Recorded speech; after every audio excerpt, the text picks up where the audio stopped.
My name is Angela Klinger, and I am a student in the PhD in Instructional Leadership for Changing Populations program here at NDMU.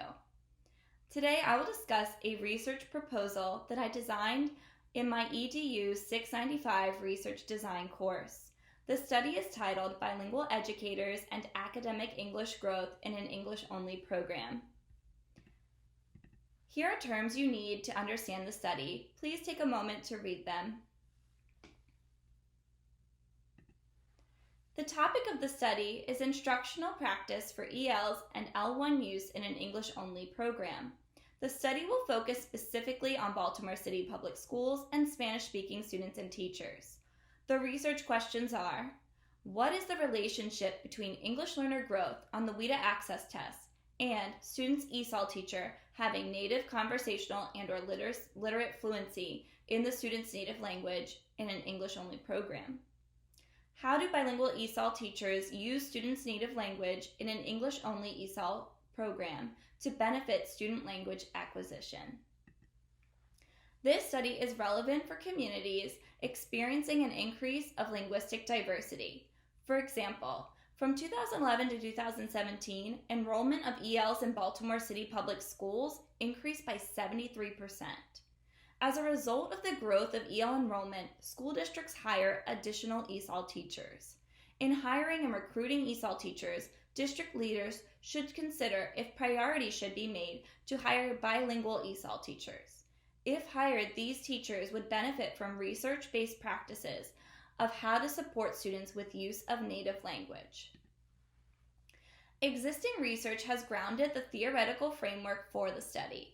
In a landmark longitudinal study, Klinger and Thomas found that bilingual programs yielded greater academic gains than English-only programs. Klinger and Thomas proposed the PRISM model, which explains why bilingual programs better support the whole learner. In the PRISM model, social and cultural processes are at the center of the student's identity and well-being. Cognitive development is at the base, as students need a foundation of conceptual understanding. Academic and linguistic development are separated to show distinction between these areas. Klinger and Thomas proposed that in English-only programs, social and cultural processes are ignored, and cognitive and academic development are hindered due to an overemphasis and narrow focus on linguistic development in the L2. Bilingual programs, however, support students' academic and cognitive development to continue as the L2 develops over time. Bilingual programs also show greater value in students' social and cultural processes. Cummins is known as a leading theorist in language acquisition.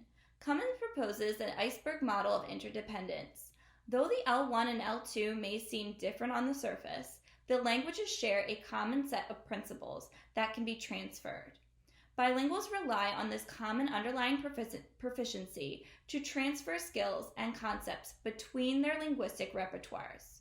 In summary, L1 development impacts L2.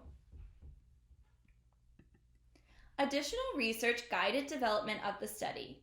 I organized my literature review into the main topics of the English-only debate, program trends, and native language support. The English-only debate has fueled policy decisions that impact programming for ELs. Though Klinger and Thomas found that bilingual programs were more effective, most programs remain English-only. As of 2010, English as a second language programs were offered in 98% of Title III districts, while bilingual programs were offered in only 57% of districts. Hopkins found that bilingual educators supported students in 3 areas more than monolingual teachers. Please take a moment to read them. Qualitative studies have found consequences from English-only programs. Garza and Crawford and Garcia, Nevarez, Stafford, and Arias found detrimental practices and attitudes in English-only programs that could harm students' sense of identity, belonging in school, and social-emotional well-being. Program trends demonstrated further evidence of the English-only movement. As of 2010, 8 states had laws restricting the use of L1 in instruction. researchers found inconsistencies among programs and teacher perspectives.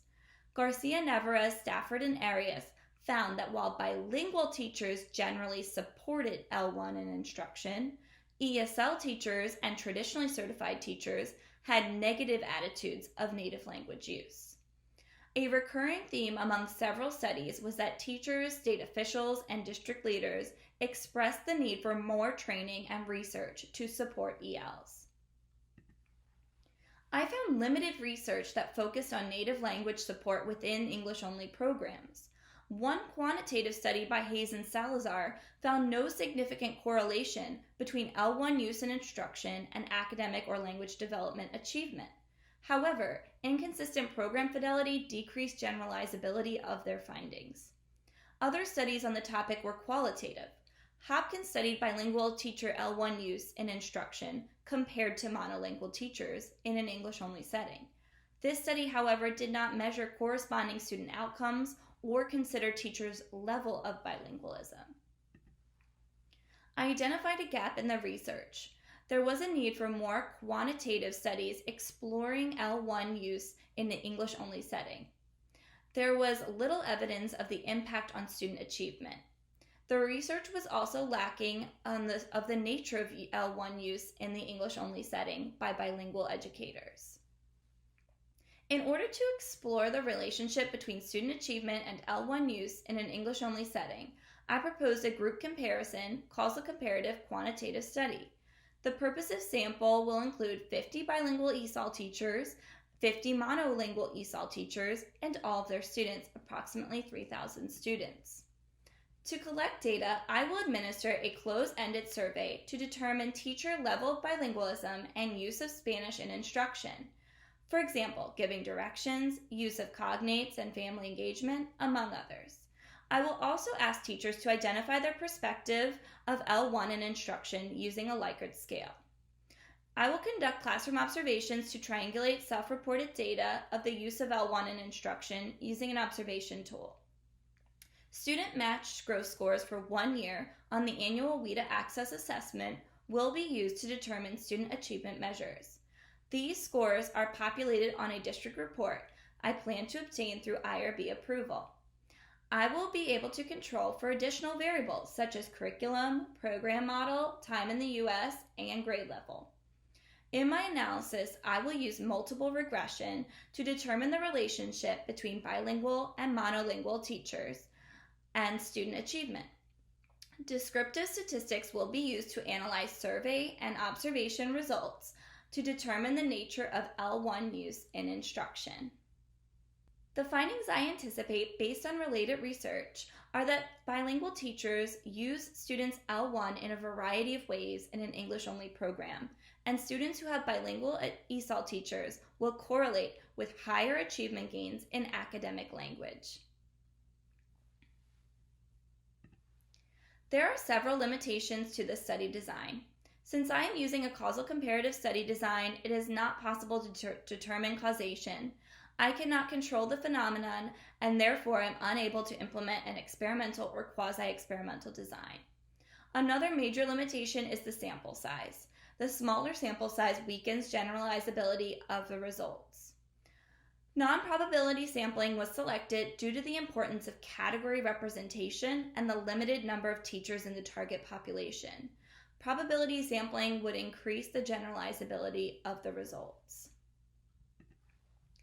The results from this study will help decision makers consider best practices for teacher preparation, certification requirements, recruitment, and hiring in regard to the linguistic assets of teachers. The results will also inform best practices for bilingual educators in English-only programs. Thank you for your attention. Please email me if you have any questions. Thank you.